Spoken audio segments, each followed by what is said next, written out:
Hello, everyone. Thank you for joining us. My name is Sarah Entz, and I am the Promotions and Publicity Coordinator at the University of Manitoba Press. Thank you for attending the virtual launch of Inventing the Thrifty Gene, the Science of Settler Colonialism. Tonight, we will be joined by Travis Hay, the author of the book, by Elder Teri Redsky Fiddler, who contributed the afterword to the book, and by tonight's host, Niigaanwewidam Sinclair. I'd like to acknowledge that the University of Manitoba Press is located on the original lands of the Anishinaabe, Cree, Oji-Cree, Dakota, and Dene peoples, and on the homeland of the Métis Nation.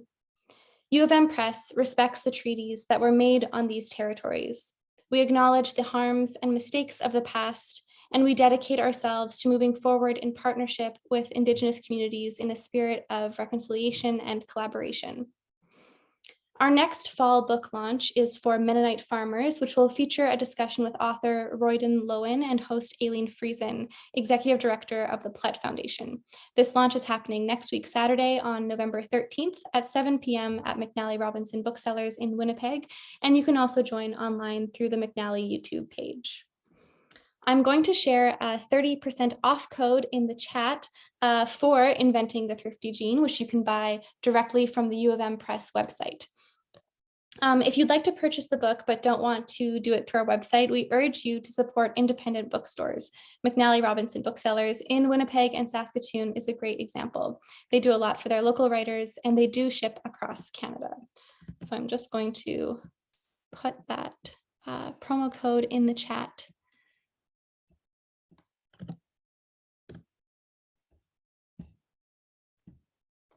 Before we begin the launch proper, I'll also mention that we will be ending this evening with an audience Q&A. So if you have questions about the book or questions for any of our guests, you will have an opportunity to have them answered. Feel free to type your questions into the chat or the question and answer box at the bottom of your screen anytime throughout the event, and I will pose them to our panelists during the Q&A. Please feel free to send me a message through the chat also if you have any Zoom-related questions or difficulties.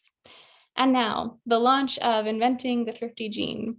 I'll begin by introducing our host.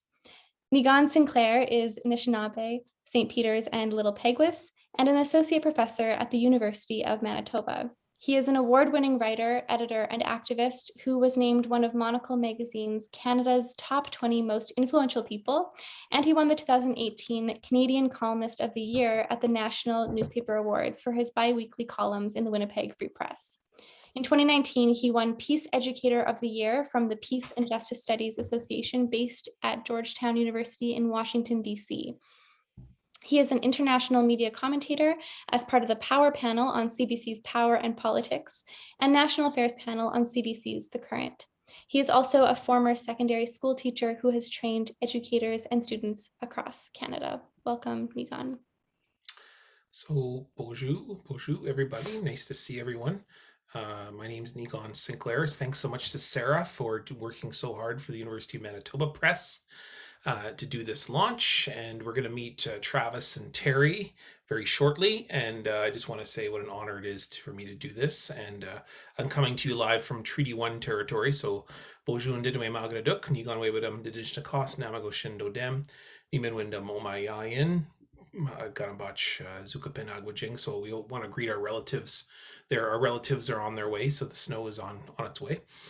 Bojun Mishomasak, Nakomasak, Mijanagijik, Nimiji Nibekwe. It's a pleasure to be here to share with you a little bit about my ancestors, my family, and so on. And it's a real honor to be here to share with you on this incredible achievement this evening, talking about this book right here. So, which I have right here, which is Inventing the Thrifty Genre, which of course is written by Travis. We're going to meet Travis shortly, and of course with incredible contributions by Teri Redsky Fiddler, who has of course talking in the legacy of her husband Josiah Fiddler, which you're going to hear a lot tonight.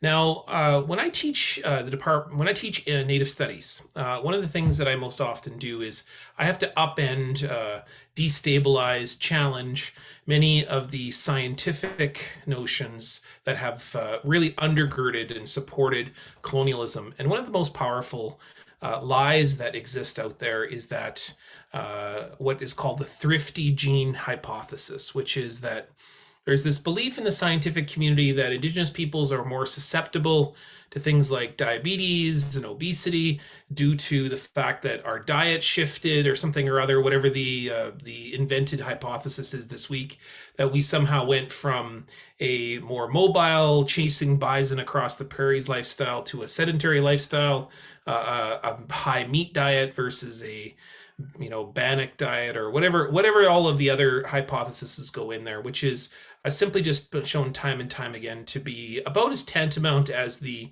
other lie that exists in the scientific community around alcoholism and the idea that we are more susceptible to alcohol because somehow we have some weak genes or something, or some kind of deficiency or some kind of porousness in our own bodies.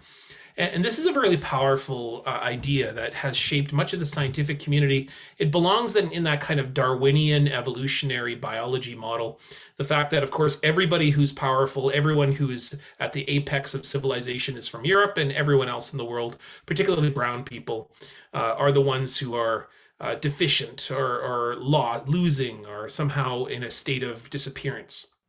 And so one thing I love about this book is Travis has done a tremendous amount of work to analyze, to examine, to uncover, to upend many of those scientific stereotypes that have led to many conclusions which have been made about us, which I have heard most recently as last year, when talking to doctors, training doctors who are at the University of Manitoba, who still hold on to these stereotypes and these incorrect fallacies, these claims that have absolutely no basis in science, no basis in truth, other than just simple fabricated arbitrary ideas. And so I'm really looking forward to hearing Travis and Teri talk a little bit about that tonight. We had this opportunity to launch this book in our colloquium, our Native Studies colloquium, which is every Wednesday at 11:30, except for right now, because of course we are on strike. I spent most of today on the picket line, being a little bit cold out there. So at the University of Manitoba, the Faculty Association is currently on strike. So that's why my cheeks are a little bit red this evening. But we launched this book in our colloquium, and it was just tremendous response by our students in our community who just loved all of the different ways in which Travis and Teri talked a little bit about how powerful these narratives around science are and how they can really come to represent much of our realities as Indigenous people. So I'm very excited, and I want to invite into the sort of circle, as it were, here for the evening, Travis. Travis is, of course, the author of Inventing the Thrifty Genre right here. By the way, love the cover. Just a really beautiful, really beautiful statement on colonialism, empire, all the different elements. Maybe you could even talk a little bit about the cover at some point. But Travis, of course, is a historian of Canadian settler colonialism, born and raised in Thunder Bay, Ontario, currently an assistant professor of humanities at Mount Royal University. And many of my colleagues had been talking about you to me for years. And now that I've got to spend a few weeks getting to know you, it's been a real honor to meet you, Travis, and to see all the incredible work you've done in Anishinaabe communities. As someone who, of course, is Anishinaabe and growing up in Anishinaabe, it's not often that I get to meet people who are accepted and embraced by our community. So it's a real pleasure to work with you. And I can't wait for when we hire you at the University of Manitoba. Oh, did I say that out loud? I did say that out loud. Okay, well, there you go. Well, everyone, please welcome to the circle the author of Inventing the Thrifty Gene. Did I say genre? I think I said genre a couple times now. I apologize. The Thrifty Gene. Inventing the Thrifty Gene, the Science of Settler Colonialism, Travis Hay. So Travis, take it away. Thank you so much for those kind words. Warm introduction, Niigaan. It was much warmer than you were today on the picket lines, I would bet. And thank you everyone also for joining me here today, as well as to Sarah from the University of Manitoba Press. I would like to start by chatting about the cover very quickly, which I was really lucky that a Anishinaabe artist from Thunder Bay, Lack Williams, they decided to contribute the cover. And I gave them a kind of a tall order for this cover. I asked for something that combined the genetic with the colonial, as well as the medical. And Lack also, through conversation with me, she decided to put an upside down Canadian flag on the top of this ship. And as I'm sure many of you know, this is something that's commonly done to kind of signal outrage over genocide in Canada. And I also wanted to provide a bit of a content warning for the book as well as for the presentation. I won't be discussing anything really graphic this evening, but the context of this book as well as of the colonial history of medicine in Canada, is something that involves experimentation on Indigenous people in general and children in particular. So that's always a hard conversation to have, although it's an important one. I ask for everyone's patience as I try and discuss this as respectfully as I'm able to. So in general, this book is about how scientists have played a major role in sanitizing settler colonialism and whitewashing the violence of federal Indian policy. And they do this, as Niigaan said, by blaming Indigenous biologies, Indigenous genetics, differential metabolisms, a long list of things for high rates of diseases, particularly on reserve. And the main example here is type 2 diabetes, but it's certainly not the only one. Other scholars before me, specifically the Métis sociologist Jennifer Poudrier, have done a lot of great work debunking the thrifty gene. And so I was able to build off of that work within my book here. And the goal in writing this book was really twofold. First and foremost, I think that many Canadians understand that nuns and priests played a major role in intergenerational and genocidal assaults on Indigenous peoples. But I think too few Canadians understand how scientists, doctors, nurses, medical researchers have also participated in this process. So I try and tackle this in the book by looking at a long history of settler science conducted on Indigenous peoples, very violent things like malnutrition experiments, vaccine trials, cold exposure studies, gene hunting research trips, and the use of First Nations communities as training grounds for medical students in Canadian universities. And the other side, or the other goal that I wanted to accomplish with this book, was to show how First Nations people in general and the leadership of Sandy Lake in particular, how they have fought tooth and nail generation after generation for every tiny bit of medical care that has become present in their communities.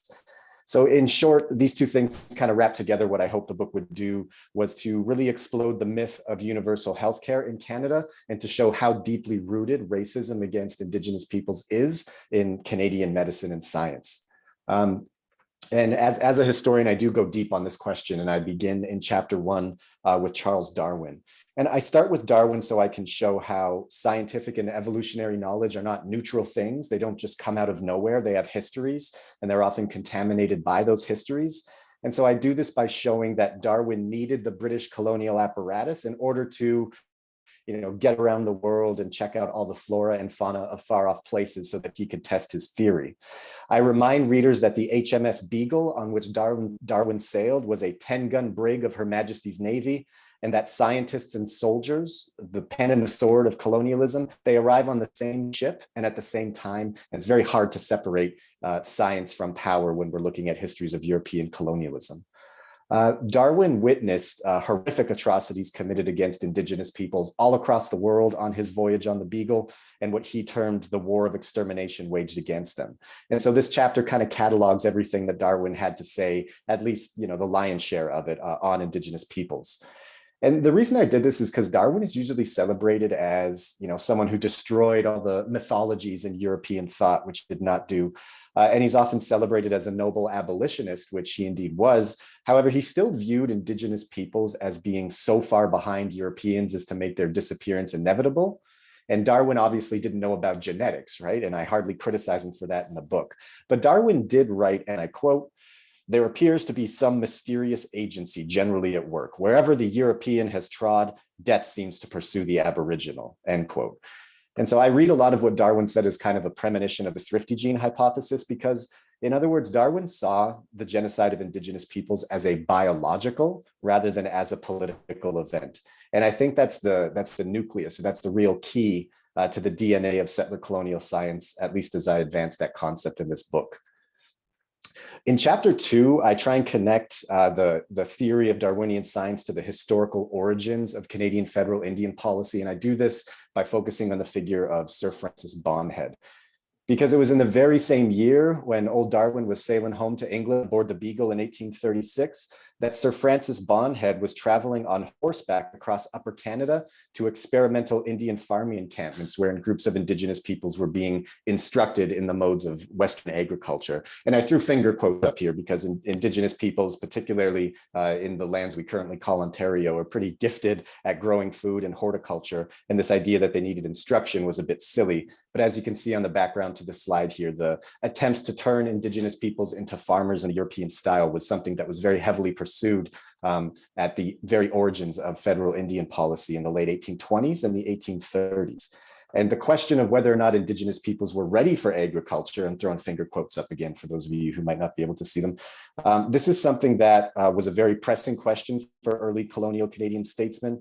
And I focus in this chapter on the developments of policy and different debates that led to settlers experimenting with farming encampments for indigenous peoples. And with this whole book being on the thrifty gene, my goal wasn't to show change and development and rupture. I wanted to show stasis.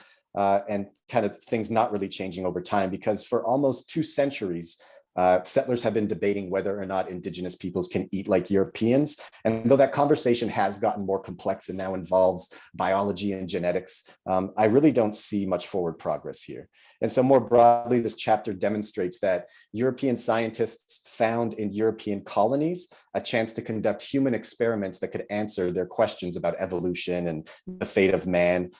And this is, of course, similar to the way in which Canadian scientists look to the reserve for the chance to answer genetic questions about metabolism. And in order to move out of, this kind of mid-19th century history, which I apologize, I know bores most people to tears, I look in chapter 3, titled Studied to Death, at the kinds of scientific study and experimentation that took place in residential schools.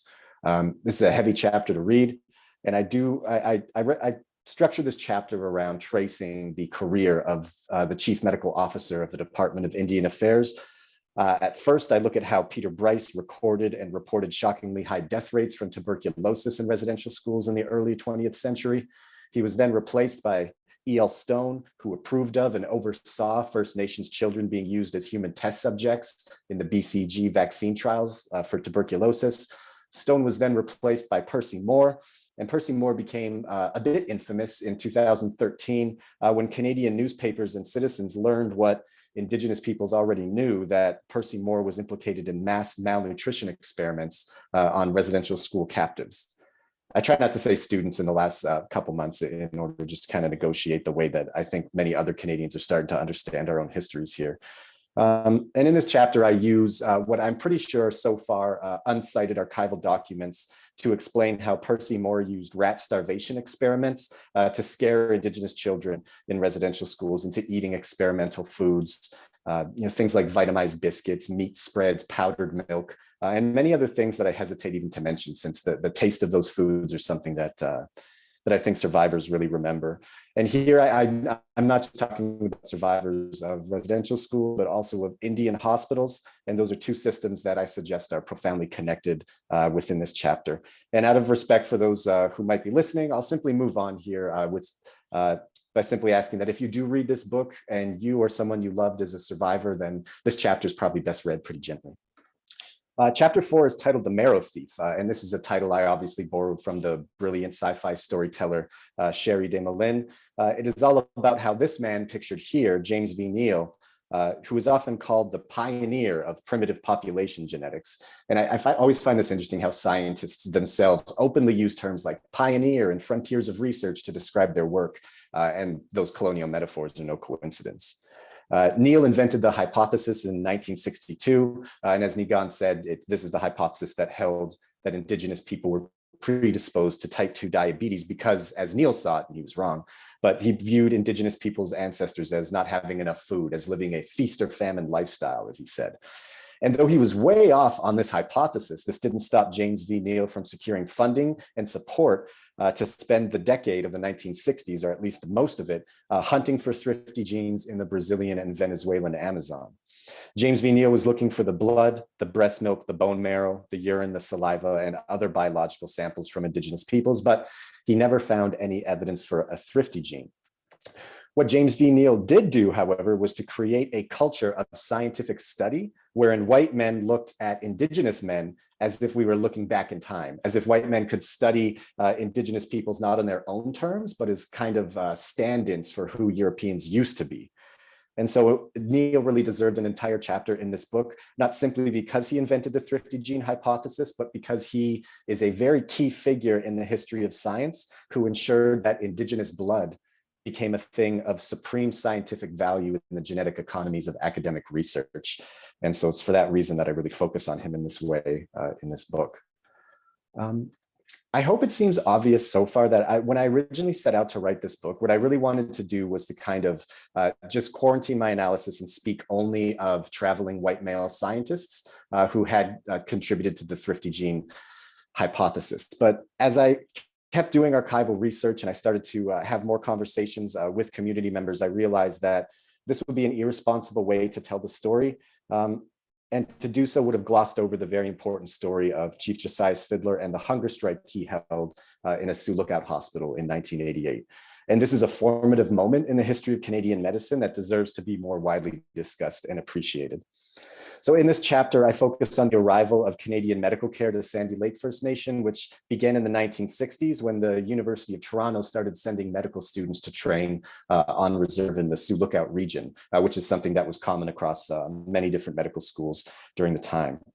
Just a few years into this program, Sandy Lake experienced a pretty major influenza pandemic. And the chief of Sandy Lake at that time, a man whose English name was Jacob Fiddler, this was Josiah Fiddler's father. He sent several requests for help to the medical service branch during this pandemic. The response was long delayed and several community members died. And in the aftermath, a very Canadian thing happened where an inquest takes place, it produces recommendations. Those recommendations are good recommendations, but they're not necessarily followed upon and they don't really become actionable. Which again, I think is just a very, almost a characteristic of how Canadian colonialism operates, especially more recently. And in the meantime, even though medical care wasn't forthcoming, scientists from the University of Toronto continued to propose experiments on the children of Sandy Lake First Nation, which Chief Jacob Fiddler turned away. And I have some pretty interesting archival records in the book wherein Chief Jacob Fiddler of Sandy Lake actually tells these scientists, you should take the funding you have for these experiments and you should redirect it to community health services, fitness programs, medical devices for our community, things that actually support health and wellness in Sandy Lake. And unsurprisingly, he wasn't granted this request. But his response is something I focus on in the book since it's an intergenerational one. And he raised a son like Josiah Fiddler, who by 1988 was a chief of the community and very well versed in the world of patchy health services and broken treaty promises. And it was in that year that Josiah Fiddler decided to lead 4 other men, Luke Mamakisik, Peter Goodman, Peter Fiddler, and Alan Meekus, in a hunger strike at the hospital in Sioux Lookout, the cover of which you can see on the left side of this slide here. Josiah Fiddler is the man standing in the cowboy hat and fringe jacket facing the flag of Niigaanwewidam Nation.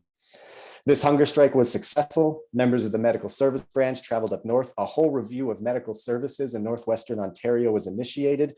And what we saw in this period also was the rise of First Nations health authorities, such as the Sandy Lake First Nation Health Authority, which plays a major role in Chapter 6 of this book.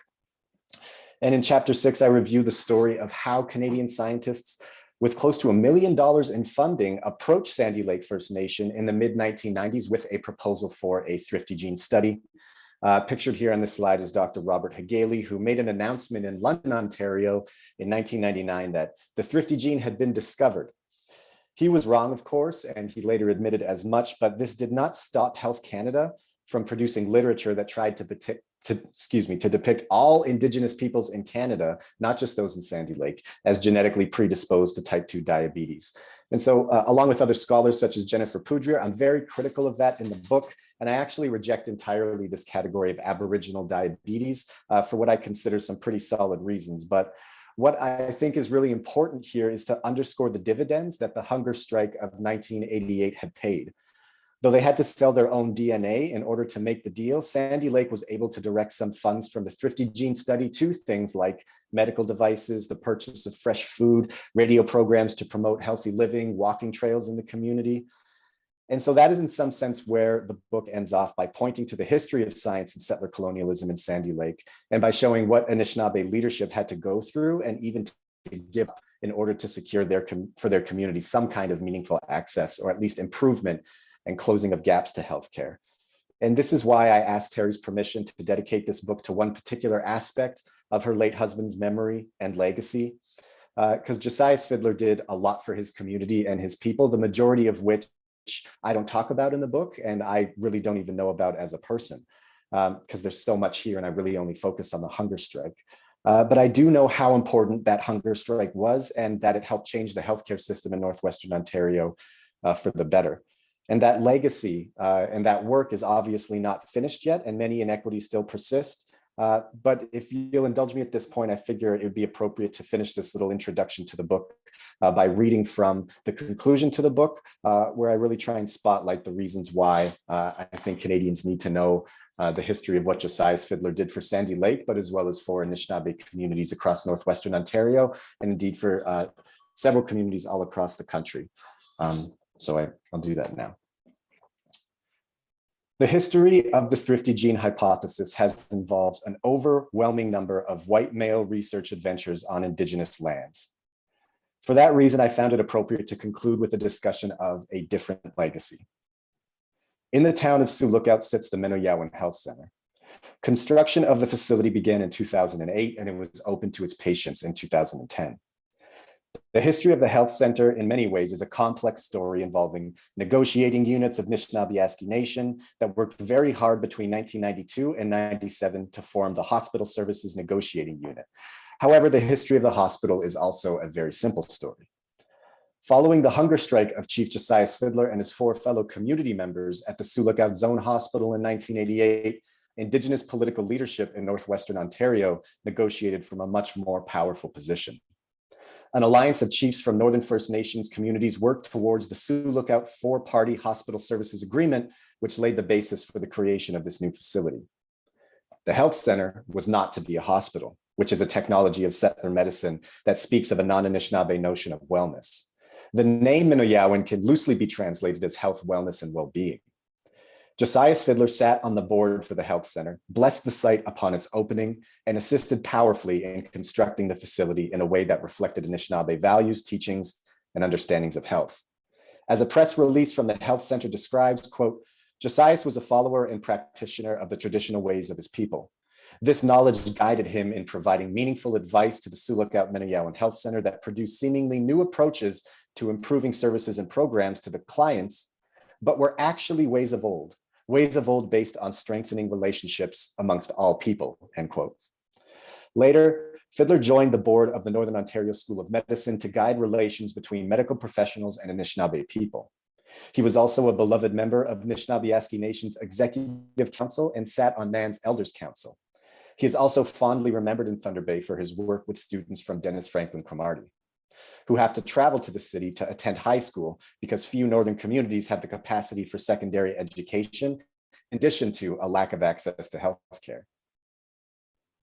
Josiah Fiddler passed away on the 30th of May, 2012 from complications related to diabetes. In a celebration of his life and legacy, Grand Chief of Anishinaabe Nation Stan Beardy remarked that, quote, he was involved with his community and NAN from the very start and has had a lasting legacy on everyone and everything he was involved with, end quote. Former Chief of Muskrat Dam First Nation Frank Beardy remarked, quote, I don't think there was a word for giving up in his vocabulary. He just encouraged people to continue working and to continue going forward, end quote. Recalling the leadership and the great personal risk that Josiah Fiddler took in the hunger strike of 1988 to improve health services in the region, Frank Beardy noted that, quote, it was from that time on that we took up that cause.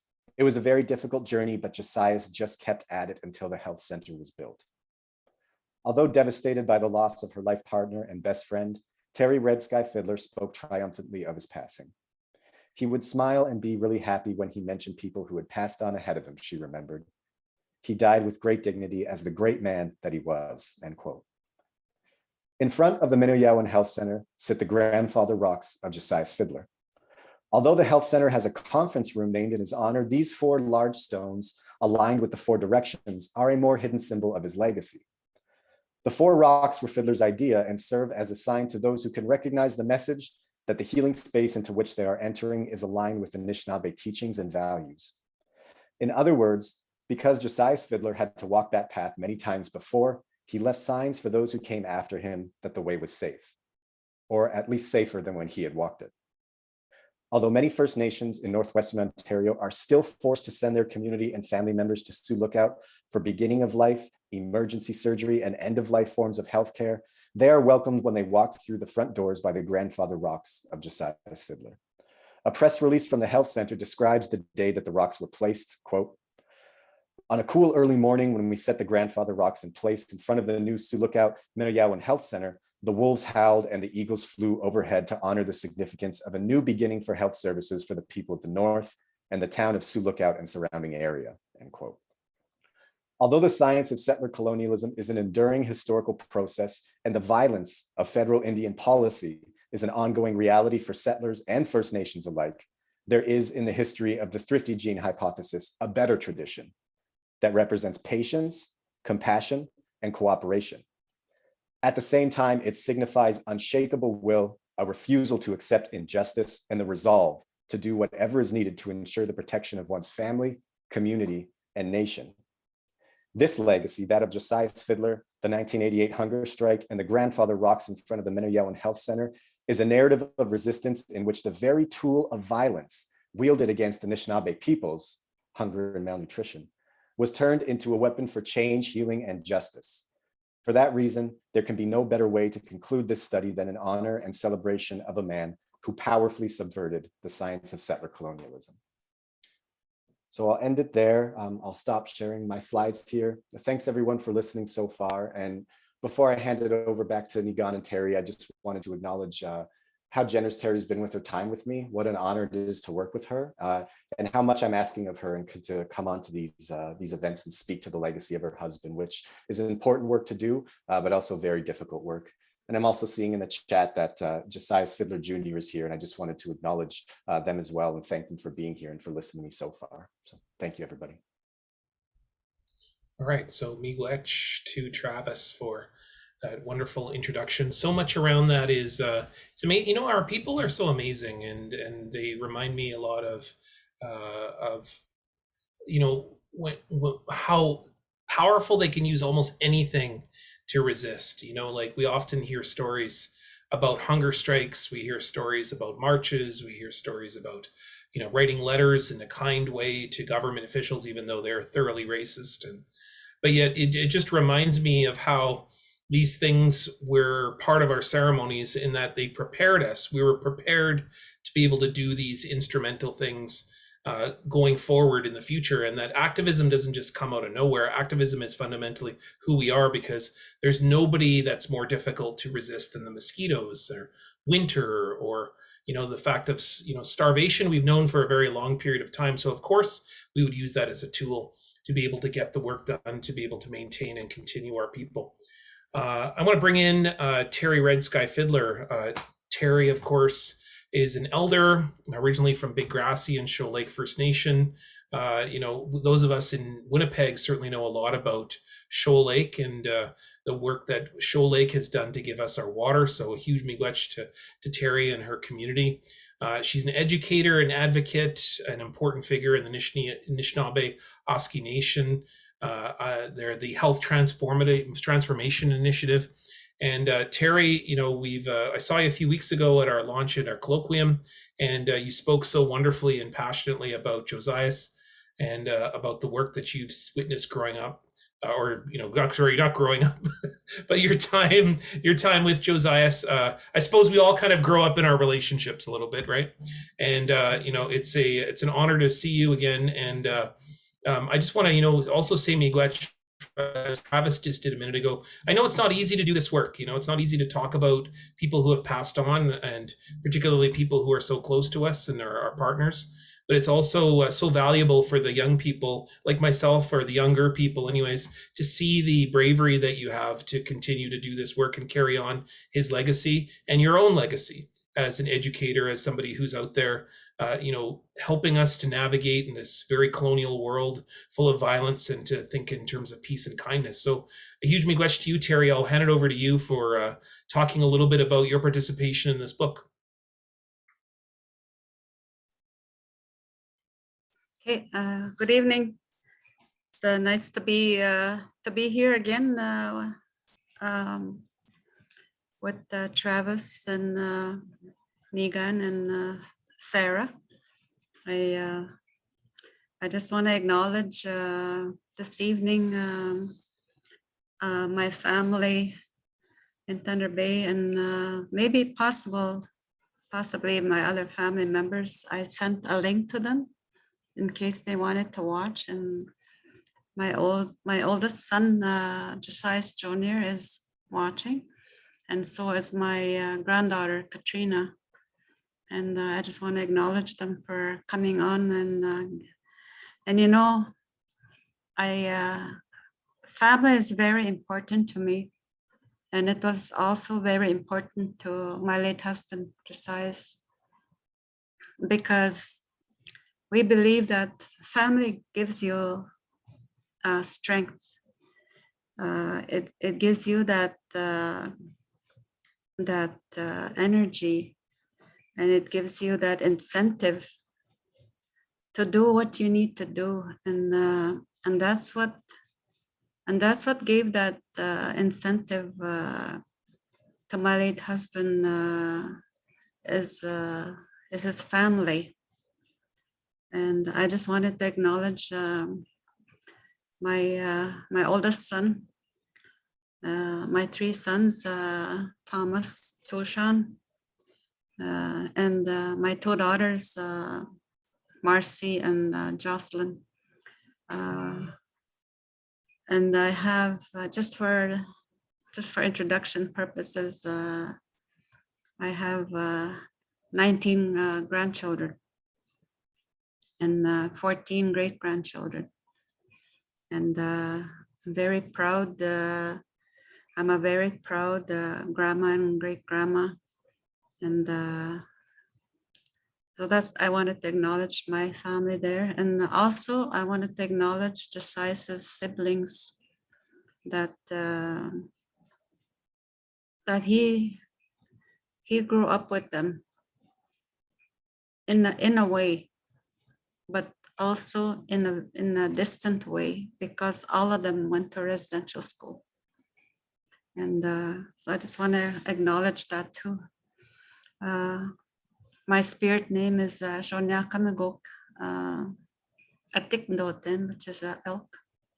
And turtle is my guardian spirit. And I'm first doorway midday. So I just want to acknowledge that. And you know, when you introduced me, I was raised in a First Nation called Big Rusty River. And that's on Fort Francis area. But my late father was from Shoal Lake 40, and you mentioned that that's where Winnipeg gets their water from. In fact, my dad worked at the aqueduct at Wa, Manitoba, working at the aqueduct where Winnipeg got their water from. And my dad was also a chief at Shoal Lake 40, and so I have a really good influence of leaders in my family, and from that's where I have the utmost respect for the work that my late husband did. He sacrificed his own health to fight for better health services in our Nan territory.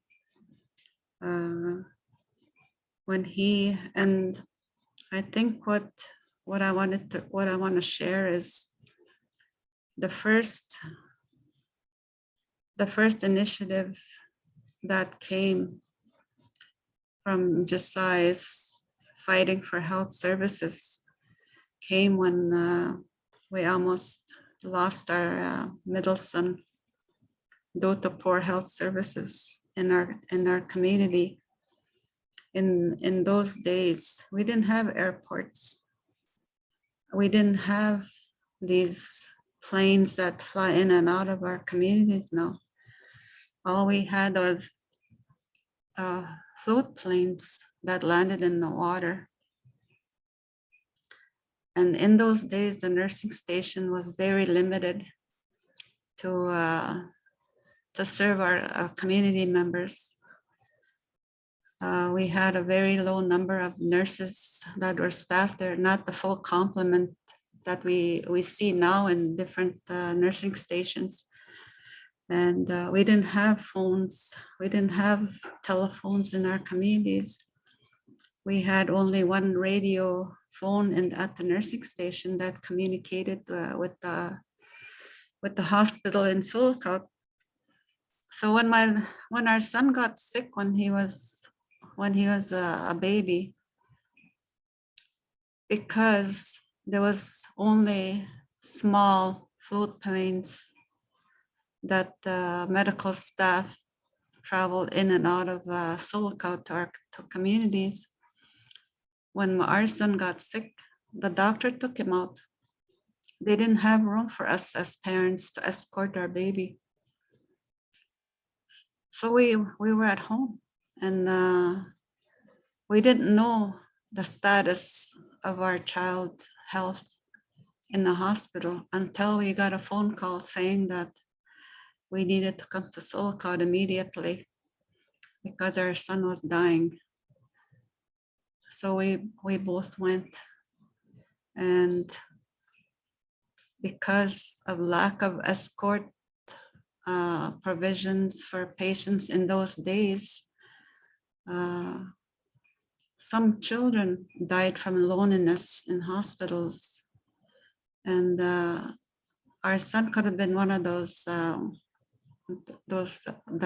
statistic that might have happened if we hadn't gone there, because he got better when we got there.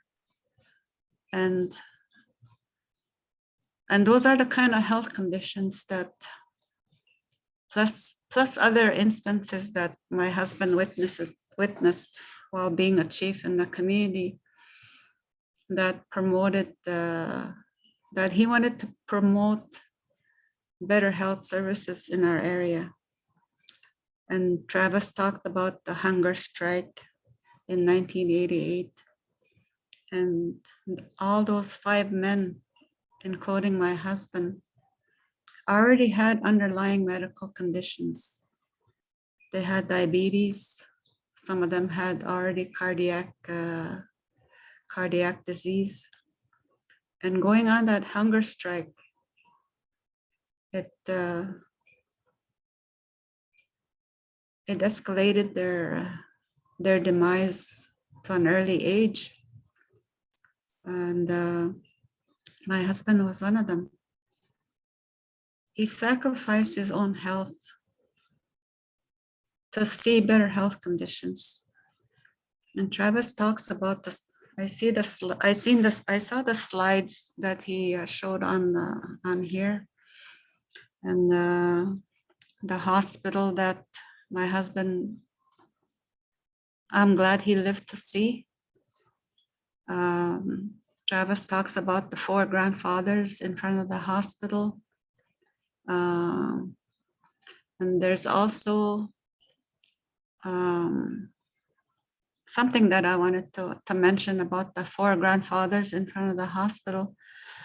When my husband worked with architect Douglas Cardinal in that design of the hospital, my husband was instrumental in a lot of the traditional designs in that hospital, including the 4 grandfathers. Before those grandfathers were placed in that area, him and the board of directors asked all the chiefs from the Sulcott catchment area, 29 communities up north plus Lac Seul, and he requested all the chiefs to bring a pail of a soil from their communities, and half of that soil went under those rocks. So when you see those rocks in front of the hospital, there's soil from the communities up north under there to signify the blessing of that hospital. The other half of that pail that the chiefs brought to the grand opening, the other half of that soil is in the open pit, fire pit, in the healing room in the hospital. And that healing room was also designed by my late husband. It has the colors of the Western teachings that he received from a mentor from Alberta. There's an elder's room in there that he designed, a kitchen to make medicines, which was very widely used by patients in the hospital. Not very many hospitals have that kind of facility to help patients in the hospitals. So I just wanted to mention that, and that aspect. And there's also, and my late husband also had a vision for the hospital, and that was to have a sweat lodge on the grounds. And after he passed away, he didn't see that. But when I came on board to sit on his seat that he left, that was my vision. That was my goal, to see a sweat lodge in that hospital grounds. And today there's a sweat lodge at the back of the hospital. So that his vision was realized. I worked hard for that. And today I sit as a traditional elder for the Niigaanwewidam Hospital Board. As I could have given up that seat a long time ago, but as I say, keep your foot in the doorway, you'll get more work done. And I just wanted to acknowledge the hospital board for the work that they still do. So that's my story, and I don't know if Travis wanted me to add more, anything else on what I presented.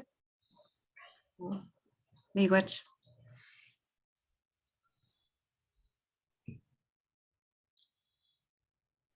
I'm back here, so it's Niigaan. Like, there's a bit of time here left, and we've got about 10 minutes or so left. Is that right, Sarah? Just want to make sure that we're right with that. And Yeah, was that's right. there some questions from the audience, as opposed to, I mean, I certainly asked a lot of my questions during our colloquium the other day. People could listen to me, but is there questions out there, or any comments on the issues surrounding the text or on the book? Or? Yeah, I think that's a good idea. We can take some questions from the audience, and then if there's some time, then maybe Niigaan, you can pose a question or two and we can kind of play it back and forth like that. I see that there is one question from Cheyenne in the chat, saying, this is to Travis: how has your time working and living in Thunder Bay shaped the work that you do around settler colonialism? Thanks, Cheyenne, for the question. Pretty totally. Like, so for those of you who might not know, Thunder Bay is a service hub city. Its economy is overwhelmingly founded on service gaps across the north, to the extent that First Nations communities who lack access to high schools, healthcare, and other essential services Canadians take for granted. That's big business for Thunder Bay, and the city economically is kind of founded on many of these service gaps. And so even though I'm in Treaty 7 territory right now, I kind of just moved here, and I really think about the world through 1850 territory. And I think of how significantly the economies of not just Thunder Bay, but other kind of northern hub towns are founded on First Nations money. And those communities, it's no secret in Thunder Bay, right? Those communities are not very welcoming to Indigenous peoples, and they don't even work that closely or with much respect, in my opinion, to First Nations organizations as well.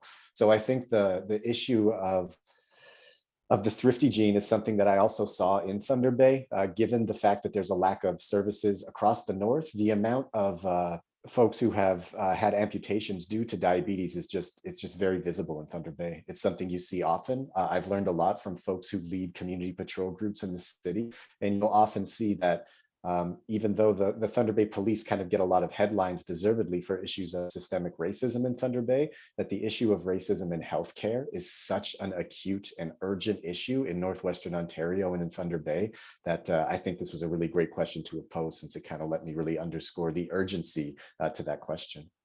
Mm. I don't want to take away from the next question. I can see Aaron Millions has my colleague from the University of Winnipeg, used to work in our department as well. Hi, Aaron. Nice to see you out there.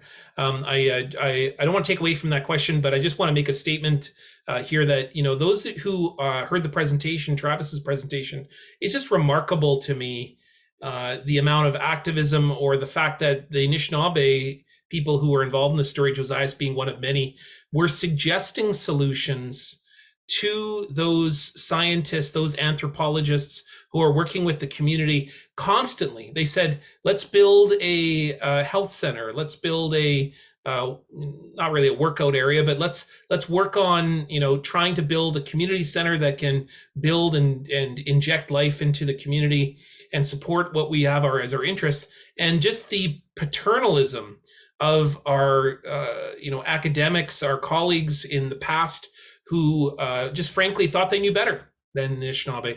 And I'm going to be honest when I say that not much has changed in many circles, in especially anthropology, history, the sciences, when it comes to dealing with Indigenous peoples, particularly on campus. When we propose ideas, they say, oh, you're just Native studies. You don't know anything about science. You don't know anything about health. Or communities that come to these, and the rise recently of these unmarked graves on communities of residential school sites. It's amazing to me how many anthropologists or the Canadian Historical Society, who people are talking about genocide, and historians who have profited their whole career off of the genocide of Indigenous peoples, can come together and go, yeah, it's not genocide. We're academics. We know better than you. We know better than you Native people who know nothing. And the kind of paternalistic, and if this was my book launch, I'd be swearing at this point, but just the racism, the intensive racism that we have to deal with in the academy is just blatant and absolutely overwhelming. And I'm probably just a little bit angry because I've been sitting on the picket line all day, but it just infuriates me to no end. And maybe if Sarah, you could ask your question to Aaron so that I can calm down over here. Sure. So Aaron says, Mrs. Fiddler, could you speak about being a grandmother during the hunger strike and what it meant to experience the hunger strike alongside your husband? I told a story to Travis one time when we were talking about my contribution, my small contribution to this book. I talked about keeping the home fires burning. I was more a mother and a wife to Josias. I kept, as I told Travis one time, I kept the home fires burning so I could let my husband have the freedom to do the work he needed to do. I let him do his work. I stayed home, even though I had a job in my own community.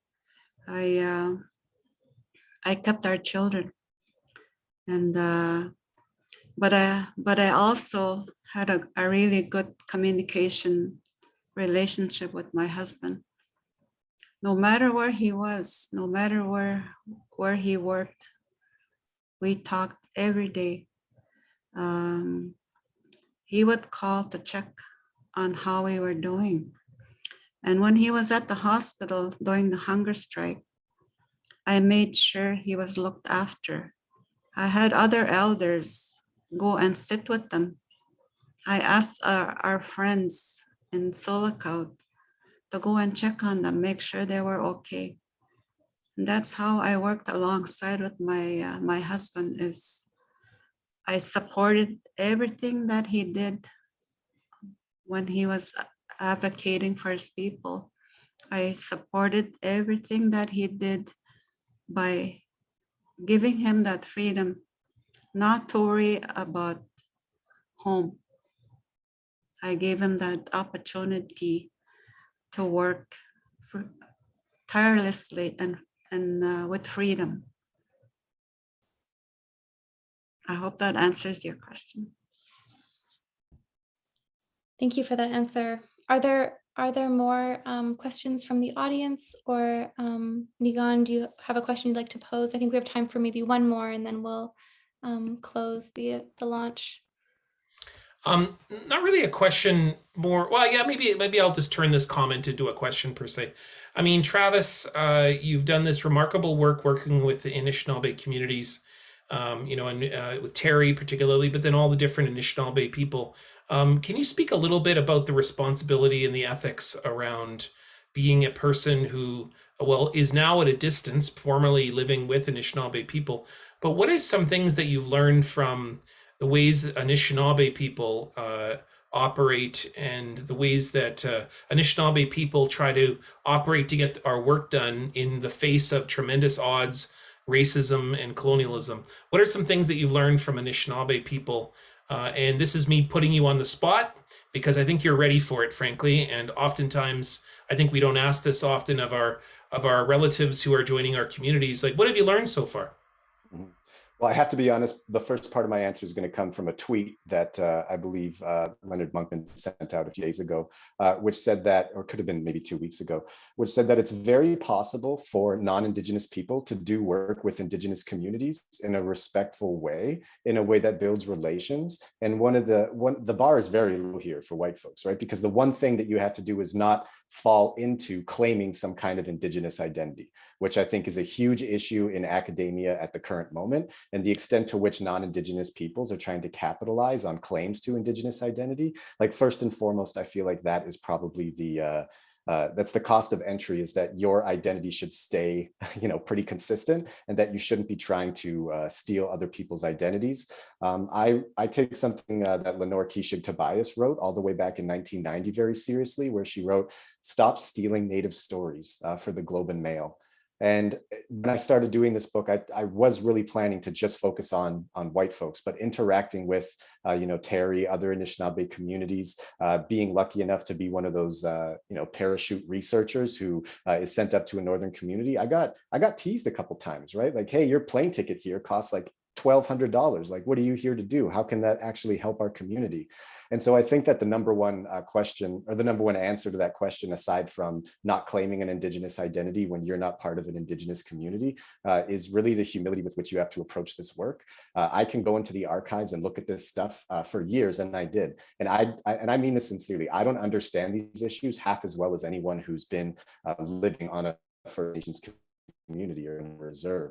I'm a swimming expert who's never been in the pool when it comes to this issue. And as long as you're willing to understand that, I feel like you will be able to, have the kind of honors that I've had tonight, to be able to launch this book with Teri Fiddler here, and to speak with you, Niigaan, which is also a pretty big spotlight for me. So not to put the back on you, but I think I would stress not backsliding your identity, and to approaching with humility and understanding that you are a visitor on these lands and you are a tourist on this issue when you're a white person who writes about this. After this talk ends, I get to go into my cushy academic white dude life, whereas other community members who might have to go shopping tonight, they could have PhDs, they're still going to get followed in Shoppers Drug Mart, that kind of thing. So I think really understanding the ways in which the community level and the realities of those communities is always present for Indigenous folks and not for you, I think would be my long-winded answer to this question. Thank you, Niigaan.